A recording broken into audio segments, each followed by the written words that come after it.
Hello बच्चों, कैसे हो आप सब। आशा करते हैं आप सब अच्छे होंगे। बच्चों, आज हम एक बहुत ही इम्पोर्टेंट टॉपिक के बारे में पढ़ने जा रहे हैं, लोकतंत्र। बहुत ही इम्पोर्टेंट टॉपिक के बारे में पढ़ने जा रहे हैं, लोकतंत्र। लोकतंत्र यानी ऐसी सरकार जो लोगों के लिए और लोगों के द्वारा चलती है। एक ऐसी सरकार जो लोगों के लिए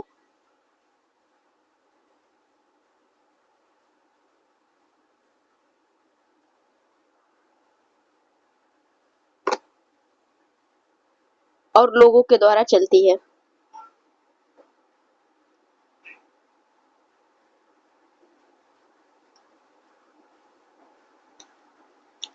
लोगों के लिए और लोगों के द्वारा चलती है। आप जरा सोचिए कि आपके स्कूल में प्रिंसिपल एक ऐसा नियम बना दे, जैसे आप एक समझने के लिए बस सोच लीजिए कि अगर आपके स्कूल में प्रिंसिपल एक ऐसा नियम बना दे कि लंच टाइम में सिर्फ कुछ ही बच्चे खेलने जाएंगे, सिर्फ कुछ ही बच्चे खेलने जाएंगे और बाकी सबको क्लास में बैठना होगा, और जब आप शिकायत करने जाओ तो कोई भी तुम्हारी बात ना सुने, यानी कोई भी आपकी बात को ना सुने, तब आप क्या करेंगे? तो आपको कैसा लगेगा? क्या ये सही है? क्या सबको बराबरी का हक नहीं मिलना चाहिए? तो इसी के बारे में आज हम जानेंगे। तो बच्चों, लोकतंत्र का मतलब सिर्फ सरकार चुनना नहीं होता है, बल्कि यह भी होता है कि सभी लोगों की आवाज सुनी जाए, सभी लोगों की जो है कि आवाज सुनी जाए, सबकी भागीदारी हो, सबकी भागीदारी हो, सबकी बराबरी हो और सबको समान न्याय मिले। कोई अकेला फैसला कोई ना ले, यानी तानाशाही ना हो किसी के ऊपर। तो इन सब बातों को आज हम इसी अध्याय में देखेंगे। लोकतांत्रिक सरकार के मुख्य तत्व, चैप्टर नंबर 4, लोकतांत्रिक सरकार के मुख्य तत्व। तो इन सब बातों को आज हम इसी चैप्टर में देखेंगे। तो आइए शुरू करते हैं। यहाँ पे देखिए दिया गया है कि इस पाठ में आप लोकतांत्रिक सरकार के कामों को प्रभावित करने वाले कुछ मुख्य बातों के बारे में पढ़ेंगे। इनमें लोगों की भागीदारी, समस्याओं का समाधान, समानता एवं न्याय के विचार शामिल हैं। ये सभी लोकतांत्रिक व्यवस्था को सफल बनाते हैं। अगर लोकतांत्रिक व्यवस्था न हो तो क्या होगा? ऐसे कई सारे क्वेश्चन हैं, तो जिसके बारे में जिसका आंसर आज हमें इस चैप्टर में मिल जाएगा। तो आइए शुरू करते हैं।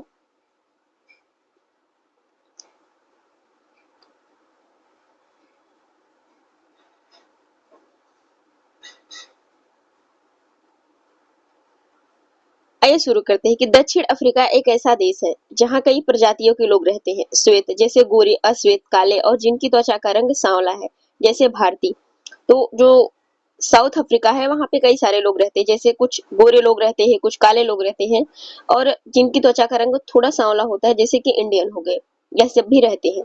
तो जोहान्सबर्ग में रहने वाली 11 वर्ष की दक्षिण अफ्रीकी लड़की माया नायडू एक दिन पुराने बक्सों की सफाई करने में अपनी माँ की मदद कर रही थी। एक जोहान्सबर्ग की रहने वाली एक 11 वर्ष की लड़की थी जो कि दक्षिण अफ्रीका की थी, माया नायडू। एक दिन वह बक्सों की सफाई करने में अपनी मम्मी की मदद कर रही थी। उसे एक रजिस्टर यानी स्क्रैप बुक मिला जो अखबार की कतरनों और तस्वीरों से भरा हुआ था। उसमें एक 15 साल के स्कूल जाने वाले लड़के की बहुत सारी तस्वीरें थी।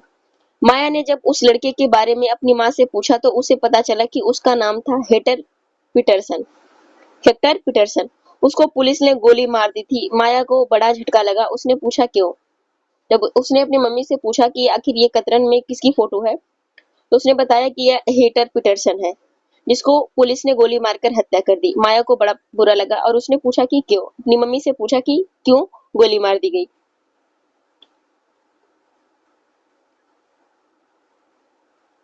यहाँ पे देखिए कि माया और उसकी मम्मी वार्तालाप कर रहे हैं। तो देखिए उसकी मम्मी क्या समझा रही है उसको। तो माया की माँ ने समझाया कि दक्षिण अफ्रीका पहले रंगभेद कानून से शासित था। रंगभेद का मतलब है त्वचा, चमड़ी के रंग के आधार पर भेदभाव करना। दक्षिण अफ्रीका की प्रजातियां इसी आधार पर अलग-अलग समूहों में बटी हुई थी। वहां के कानून के मुताबिक श्वेत, अश्वेत, भारतीय एवं अन्य प्रजातियों को एक दूसरे से संबंध बनाने की इजाजत नहीं थी। विभिन्न प्रजातियों के लोग न तो एक दूसरे के आसपास रह सकते थे, न ही आम सुविधाओं का इस्तेमाल कर सकते थे। माया को अपने कानों पर विश्वास नहीं हुआ,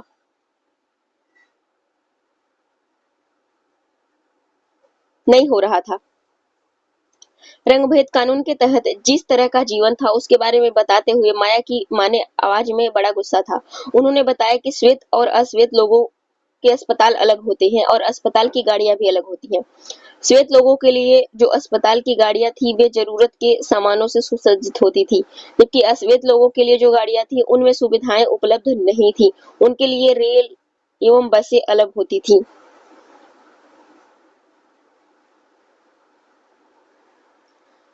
यहाँ तक कि श्वेत और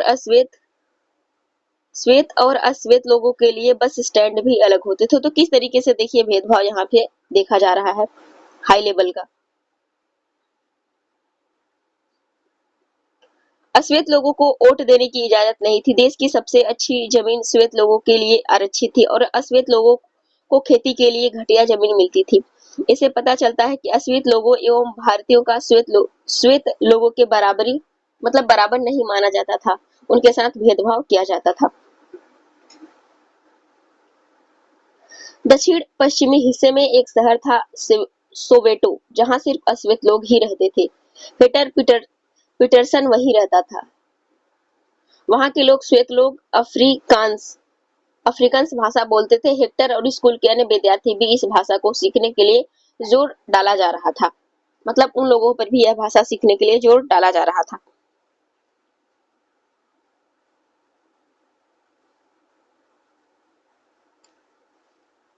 जबकि वे भाषा जुलू सीखना चाहते थे। हेटर अपने सहपाठियों के साथ मिलकर अफ्रीकांस सीखने का विरोध कर रहा था। दक्षिण अफ्रीका की पुलिस ने विरोध करने वाले लोगों को बड़ी बेरहमी से पीटा और भीड़ पर गोलियां बरसाई, जिनमें एक गोली हेटर को लगी और वह मारा गया। यह 16 जून 1976 की घटना है, जब हेक्टर पीटरसन मारा गया था।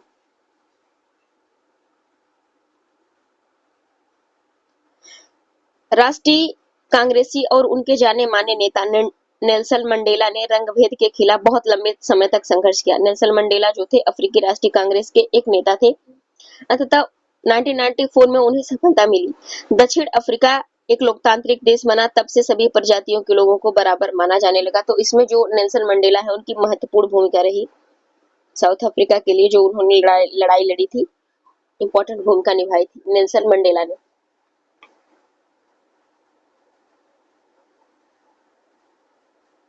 आइए आप समझने की कोशिश करते हैं कि सरकार के लोकतांत्रिक होने का हमारे लिए क्या मतलब है। अगर सरकार कोई लोकतांत्रिक है उससे क्या मतलब निकलता है, क्यों लोकतांत्रिक होती है और उसके लाभ क्या है। सबसे पहले देखते हैं भागीदारी, पार्टिसिपेशन, भागीदारी।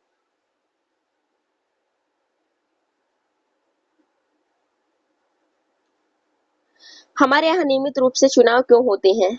आपने पिछले पाठ में पढ़ा है कि लोकतंत्र में लोग निर्णय लेते हैं, चुनाव में वोट देकर अपने प्रतिनिधि चुनते हैं। ये प्रतिनिधि ही लोगों की तरफ से निर्णय लेते हैं। यह मानकर चला जाता है कि प्रतिनिधि निर्णय लेते वक्त लोगों की जरूरतों और मांगों को ध्यान में रखेंगे। यानी जिसको हम चुनते हैं, अगर वो प्रतिनिधि हमारे लिए कोई निर्णय लेगा तो हमारी मांग को और हमारी जरूरतों को ध्यान में रखकर कोई निर्णय लेगा, ऐसा समझकर हम वोट देते हैं। हालांकि ऐसा होता नहीं है। सभी सरकारों को एक निश्चित समय के लिए चुना जाता है। भारत में यह अवधि 5 वर्ष की है। एक बार चुने जाने के बाद सरकार 5 वर्ष तक सत्ता में रहती है। सरकार का फिर से सत्ता में बने रहना तब संभव है जब लोग उसे बार बार चुने। चुनाव का समय लोगों के लिए वह घड़ी होती है जब लोकतंत्र में वे अपनी ताकत को महसूस करते हैं। इस तरह से नियमित चुनाव होने से लोगों का सरकार पर नियंत्रण बना रहता है। लेकिन आज के समय में अगर देखा जाए तो ऐसा कुछ हो नहीं रहा है, क्योंकि लोगों की बातें नहीं सुनी जा रही हैं। बहुत कम होता है ऐसी। आज भी देखिए किसानों की हालत ऐसी है, युवाओं की हालत ऐसी है, नौकरी नहीं मिल रही, बेरोजगारी जो है कि उच्च स्तर पर बनी हुई है। तो जरूरी नहीं है कि अगर हम जिसको चुने वो हमारे हिसाब से काम करे। और कई बार होता है कि गलती अपनी होती है कि हम जिसको वोट दे रहे हैं हम उसके बारे में सोचते नहीं है। कई बार देकर चले आते हैं, उसके बाद पता चलता है कि सरकार ऐसी निकल गई, सरकार वैसी निकल गई। तो इस बात को ध्यान रखें और अपने घर वालों को जब वोट देने जाएं तो इस बात का ध्यान रखें कि हाँ, कौन सी सरकार आपके लिए बेहतर है, कौन सी सरकार आपके लिए खराब है। तो चलिए अब आगे देखते हैं भागीदारी के अन्य तरीके क्या है। भागीदारी के अन्य तरीके। चुनाव 5 वर्ष में एक बार होते हैं। वोट देने के अलावा लोकतांत्रिक सरकार के निर्णयों और नीतियों में लोगों के भाग लेने के और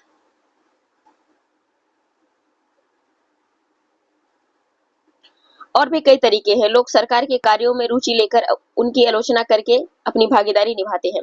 अगस्त 2005 में जब एक खास सरकार ने बिजली का किराया बढ़ा दिया तो लोगों ने उसका विरोध बहुत ही तीखे रूप में व्यक्त किया। लोगों ने जुलूस निकाले और हस्ताक्षर अभियान चलाया। सरकार ने अपने निर्णय के बचाव में तर्क दिए, लोगों को समझाने की कोशिश की, लेकिन अंततः उसकी लोगों को उसकी लोगों की माननी पड़ी सरकार को। और बिजली बढ़ाए गए दामों को घटाना पड़ा। सरकार को अपना निर्णय बदलना पड़ा क्योंकि वह आम जनता के प्रति जिम्मेदार है। ऐसे कई तरीके हैं जिनके द्वारा लोग अपनी राय व्यक्त कर सकते हैं। सरकार को यह समझा सकते हैं कि क्या कार्रवाई करनी चाहिए और किन तरीकों से धरने, जुलूस, हड़ताल, हस्ताक्षर अभियान आदि शामिल है। इसके जरिए जो बातें गलत है, न्यायसंगत नहीं है, उन्हें सामने लाया जाता है।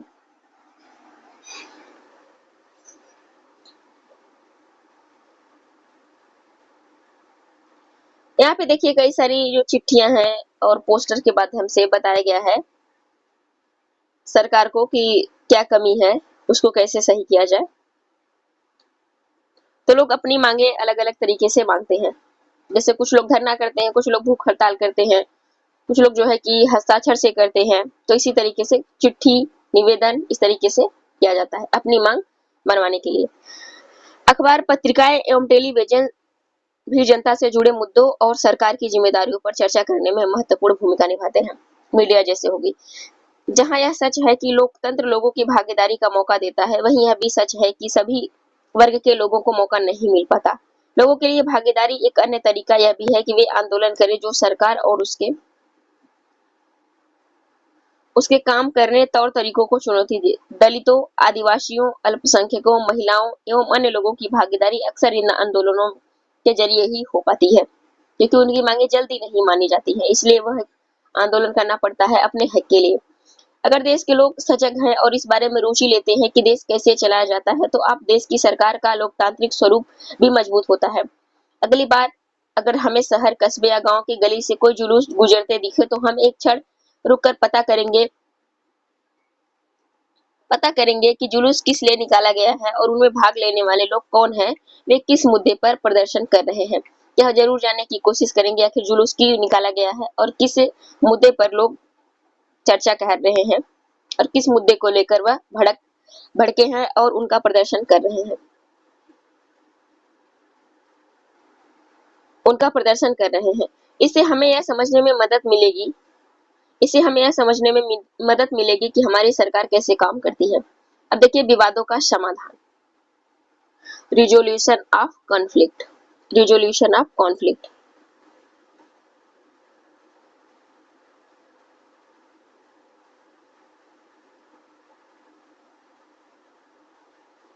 रिजोल्यूशन ऑफ कॉन्फ्लिक्ट तो विवादों का समाधान।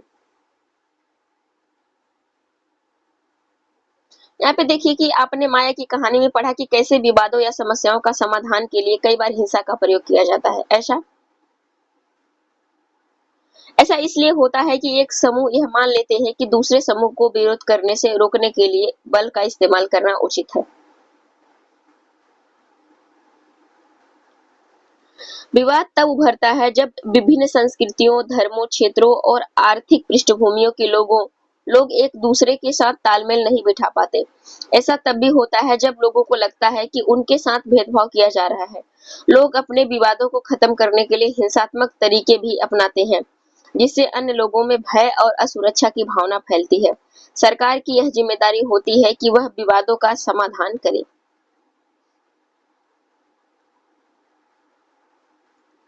आइए अपने समाज के कुछ विवादों के बारे में पढ़ें और यह समझें कि सरकार इनके समाधान में क्या भूमिका निभाती है।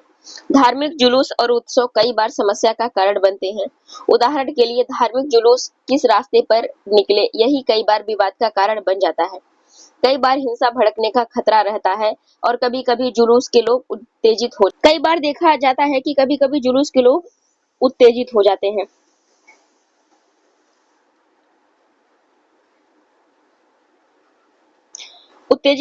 हैं। कभी-कभी लोग जुलूस पर पत्थर फेंकने लगते हैं और उसे रोकने की कोशिश कर सकते हैं। सरकार खासकर पुलिस ऐसे मौके पर बहुत ही महत्वपूर्ण भूमिका निभाती है। पुलिस की जिम्मेदारी यह सुनिश्चित करने की होती है कि आपस में टकराव की स्थिति न पैदा हो हिंसा न भड़के व सभी पक्षों को एक जगह बिठाकर बात करवाती है ताकि विवाद का समाधान निकाल सके। इस तरीके से पुलिस की इम्पोर्टेंट भूमिका होती है। यहाँ पे देखिए कि नदियां भी कई बार विवाद का कारण बन जाती है। कुछ नदियां एक से अधिक राज्यों से होकर बहती हैं। जिन राज्यों से यह नदी गुजरती है उनके बीच नदी के पानी का बंटवारा विवाद का कारण बन जाता है। उदाहरण के लिए आपने कर्नाटक और तमिलनाडु के बीच कावेरी नदी के पानी को लेकर चल रहे विवाद के बारे में सुना होगा। कर्नाटक के कृष्णा सागर बांध से भरा भरा हुआ पानी कई बार कई जिलों में सिंचाई के काम आता है। पानी से बेंगलुरु शहर की जरूरतें भी पूरी होती हैं। तमिलनाडु के मेटूर बांध में भरे हुए इसी नदी के पानी से राज्य के डेल्टा क्षेत्र में सिंचाई होती है। राज्य के डेल्टा क्षेत्र में सिंचाई होती है।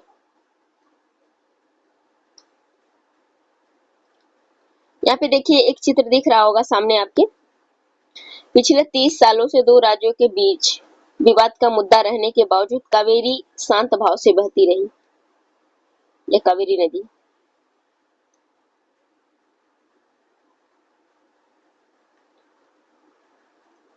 दोनों बांध एक ही नदी पर बने हुए हैं। कर्नाटक का कृष्णा राजा सागर बांध कावेरी नदी के ऊपरी छोर पर है। तमिलनाडु का मेट्टूर बांध इसी नदी के निचले छोर पर है। मेट्टूर बांध में पानी तभी भरा जा सकता है जब कृष्णा सागर बांध से पानी छोड़ा जाए। दोनों राज्यों को अपने लोगों की जरूरतों के लिए भरपूर पानी चाहिए जो कि नहीं मिल पाता। इससे विवाद उत्पन्न होता है। तब राष्ट्रीय सरकार ने को कदम उठाना पड़ता है ताकि दोनों राज्यों के बीच पानी का सही बंटवारा हो जाए। तो आप बताइएगा कि इस टाइम कौन कौन से नदी विवाद चल रहे हैं वर्तमान समय में, कमेंट बॉक्स में बताइएगा। अब आगे देखते हैं समानता और न्याय। समानता और न्याय, equality and justice. Equality and justice लोकतांत्रिक सरकार के मुख्य विचारों में से एक है उसका न्याय और समानता के प्रति वचनबद्ध होना। न्याय एवं समानता को एक दूसरे से अलग नहीं किया जा सकता। न्याय और समानता एक दूसरे से जुड़े हुए हैं, इनको अलग नहीं किया जा सकता।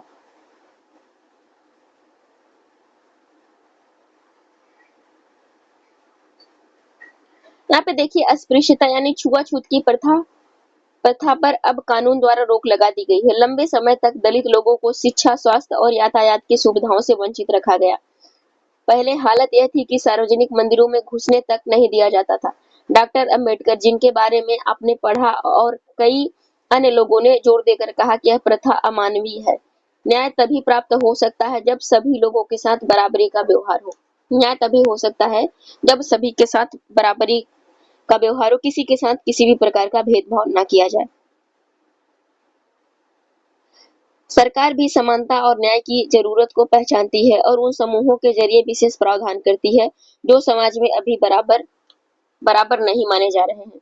जैसे हमारे समाज में एक आम प्रवृत्ति है कि लोग लड़कों की देखभाल लड़की से ज्यादा करते हैं। इसका मतलब यह है कि समाज में लड़कियों को उतना उतना महत्व नहीं दिया जाता उतना महत्व नहीं दिया जाता जितना कि लड़कों को दिया जाता है। यह धारणा गलत और अन्यायपूर्ण है। इसे दूर करने के लिए सरकार ने कुछ कदम उठाए हैं।